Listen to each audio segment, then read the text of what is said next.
آج سے میں ایک نئی ویڈیو سیریز شروع کر رہا ہوں جس میں جرمنی کی ہائر ایجوکیشن کے بارے میں انفارمیٹو ویڈیو بناؤں گا کہ کیسے آپ پاکستان سے یا انڈیا سے یہاں پر پی ایچ ڈی، پوسٹ ڈاک یا ماسٹرز کے لیے اپلائی کر سکتے ہیں، اور کیسے آپ اپنی سی وی کو امپروو کر سکتے ہیں، ریسرچ پرپوزل کو امپروو کر سکتے ہیں اور انٹرویو کی پریپریشن کو امپروو کر سکتے ہیں۔ اسپیشلی پی ایچ ڈی اور پوسٹ ڈاک میں انٹرویو اور آپ کی سی وی کی امپورٹنس بہت زیادہ ہوتی ہے۔ اگر آپ جرمنی میں پی ایچ ڈی کے لیے اپلائی کرنا چاہتے ہیں تو اس کے دو طریقے ہوتے ہیں۔ ایک تو یہ ہے کہ ٹریڈیشنل میتھڈ، اور دوسرا ہے اسکالرشپ۔ اب ٹریڈیشنل میتھڈ یہ ہوتا ہے کہ جب بھی کوئی پی ایچ ڈی کی پوزیشن آتی ہے کسی یونیورسٹی میں، کسی ریسرچ انسٹیٹیوٹ میں، جیسے ماکس پلانک ہو گیا یا ہیلمولٹز انسٹیٹیوٹس ہو گیا، تو اس میں جب پی ایچ ڈی کی پوزیشن آتی ہے تو وہ ایڈورٹائز ہوتی ہے ڈیفرنٹ پلیٹ فارم کے اوپر، آپ اس کو دیکھ سکتے ہیں۔ تو جو کینڈیڈیٹس ہوتے ہیں وہ ڈائریکٹ اپلائی کرتے ہیں اس پوزیشن کے لیے اس سپروائزر کے پاس۔ تو پھر جب آپ کی اپلیکیشن ایکسیپٹ ہو جاتی ہے، آپ کا سپروائزر یا جو یونیورسٹی کا پروفیسر ہوتا ہے اس اپلیکیشن کو دیکھتا ہے۔ اگر آپ اس کو سوٹیبل کینڈیڈیٹ لگے تو وہ آپ کو as a P H D یا پوسٹ ڈاک اسٹوڈنٹ لے لیتا ہے۔ اس کے بعد جو یونیورسٹی میں ایڈمیشن ہوتا ہے وہ صرف ایک فارمیلٹی رہ جاتی ہے۔ جرمنی میں جب ایک بار آپ کا سپروائزر آپ کو as a P H D candidate accept کر لیتا ہے تو پھر یونیورسٹی کا کوئی اس میں خاص کرائٹیریا نہیں ہوتا۔ یونیورسٹی فارملی صرف آپ کے ڈاکومنٹس چیک کرتی ہے، آپ کو ایڈمیشن دے دیتی ہے۔ دوسرا میتھڈ ہے وہ اسکالرشپ کا ہے۔ بہت ساری ڈفرینٹ سائنٹیفک فاؤنڈیشن جرمنی میں فارنرز کو اسکالرشپ دیتی ہیں، پی ایچ ڈی کے لیے، پوسٹ ڈاک کے لیے اور ماسٹرز کے لیے بھی۔ جو سب سے بڑی فاؤنڈیشن ہے اس کو ڈاٹ کہا جاتا ہے۔ ڈاٹ ہر سال 19,000 انڈیویجولس کو اسکالرشپ دیتا ہے پی ایچ ڈی، پوسٹ ڈاک اور ماسٹرز کے لیے، جس میں آلموسٹ 11,500 کینڈیڈیٹس دوسرے کنٹری سے جرمنی کے اندر آتے ہیں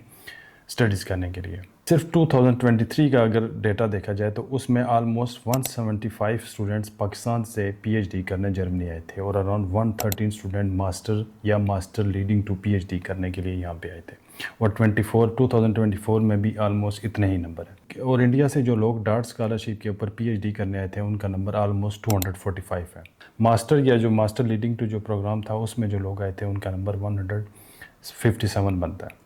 ڈارٹ اسکالرشپ کیسے اپلائی کرتے ہیں اور جرمنی آنے کے بعد آپ کو کیا بینیفٹ ہوتے ہیں اس اسکالرشپ کے، اور کیا ڈس ایڈوانٹیجز ہوتے ہیں، یا اگر آپ میرڈ ہیں، ان میرڈ ہیں، میل ہیں یا فیمیل ہیں تو آپ کو کون کون سے مسائل یا کون کون سے بینیفٹ ہوتے ہیں یہاں پہ جرمنی میں آنے کے بعد۔ اگر آپ میرڈ ہیں اور ڈارٹ اسکالرشپ پہ اپنے اسپاؤس کو بھی ساتھ لانا چاہتے ہیں تو وہ اسپاؤس یہاں پر جب آئے گا تو اس کو کون سا ویزا ملے گا، کیا آپ کو ایکسٹرا اس کے ساتھ بینیفٹ ملتا ہے آپ کے اسپاؤس کا۔ آنے والے دنوں میں ایک بہت ہی بریلینٹ ڈارٹ اسکالر سے انٹرویو کرنے والا ہوں جن کو آلموسٹ 1 سال ہو گیا ہے جرمنی میں پی ایچ ڈی کرتے ہوئے، اور ہم ان سے بہت ڈیٹیل میں بات کریں گے کہ پاکستان سے ڈارٹ اسکالرشپ اپلائی کرنے سے لے کے جرمنی پہنچنے تک، اور پھر جرمنی میں بھی 1 سال گزرنے کے بعد ان کے کیا ایکسپیرینس ہے، کیسے انہوں نے اپلائی کیا تھا، کون کون سے سٹیپس تھے جو انہوں نے فالو کیے تھے جس کی وجہ سے وہ سکسیزفل ہوئی تھی۔ شی از میریڈ، تو اپنے اسپاؤس کے ساتھ وہ یہاں پہ آئی، تو وہاں اسپاؤس کے ساتھ آنے کے بعد ان کو یہاں پہ کیا کوئی ایکسٹرا بینیفٹ ملے یا نہیں، اور یہاں پر ان کی لائف کیسے چل رہی ہے، کیا یہاں پر جو فیمیلز ہوتی ہیں ان کی لائف مشکل ہوتی ہے یا نہیں۔ اگر آپ سنگل ہیں تو آپ کی لائف کیسے ہے، اگر آپ میریڈ ہیں تو پھر آپ کی لائف کیسی ہے، کون سی آپ کو مشکلات دیکھنی پڑتی ہیں۔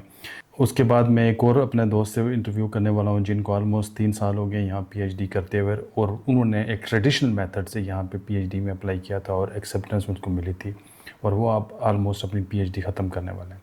تو یہ بھی آپ کو بتاؤں گا کہ کیسے آپ P H D traditional method سے اپلائی کر سکتے ہیں، یعنی کون سی ایسی ویب سائٹس ہوتی ہیں، اور جب آپ اپلائی کرتے ہیں تو آپ کو کون سی چیزیں ایسی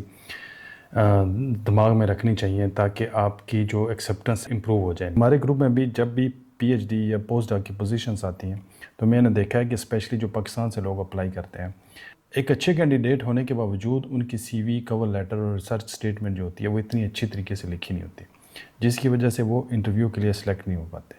کچھ لوگ انٹرویو کے لیے سلیکٹ تو ہو جاتے ہیں لیکن انٹرویو میں سکسیزفل نہیں ہو سکتے کیونکہ ان کی انٹرویو کی تیاری اتنی اچھی نہیں ہوتی۔ تو میں اپنے ایکسپیرینس کے ساتھ آپ کو ایڈوائز کروں گا، آپ کو بتاؤں گا کہ کیسے آپ اپنے ڈاکومنٹس کو امپروو کر سکتے ہیں۔ نہ صرف میں آپ کو اپنے ایکسپیرینس سے بلکہ ہمارے انسٹیٹیوٹ کے جو سینئر سائنٹسٹ ہیں جو اکثر ریکروٹمنٹ کمیٹیز کا حصہ ہوتے ہیں بلکہ انٹرویو لے رہے ہوتے ہیں، ان سے بھی انٹرویو کر کے آپ کو بتاؤں گا کہ کیسے آپ اپنے سی ویز کو، اپنے انٹرویو کو امپروو کر سکتے ہیں۔ اسی طرح جو لوگ انڈیا یا پاکستان سے یہاں پہ پی ایچ ڈی یا پوسٹ ڈاک کے لیے آئے ہوئے ہیں، ان کے ایکسپیرینسز کے انہوں نے اپنی ڈاکومنٹیشن کو کیسے اچھا کیا تھا، اپنے انٹرویو میں کیسے پریپریشن کی تھی کہ وہ سکسیزفل ہوئے، اس طرح کی ساری میں آپ کے لیے انفارمیشن لاؤں گا۔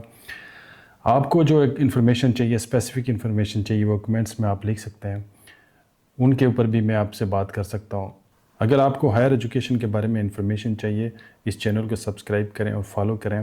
آنے والے دنوں میں بہت زیادہ اچھی اور انفارمیٹیو ویڈیوز آپ کے لیے بنانے والا ہوں، جس سے آپ اپنی سکلز اور کیپیبلٹیز کو بہترین طریقے سے پریزنٹ کر سکتے ہیں، تاکہ آپ بھی پی ایچ ڈی یا پوسٹ ڈاک میں ایک اچھے کینڈیڈیٹ کے طور پہ یہاں پیش ہوں۔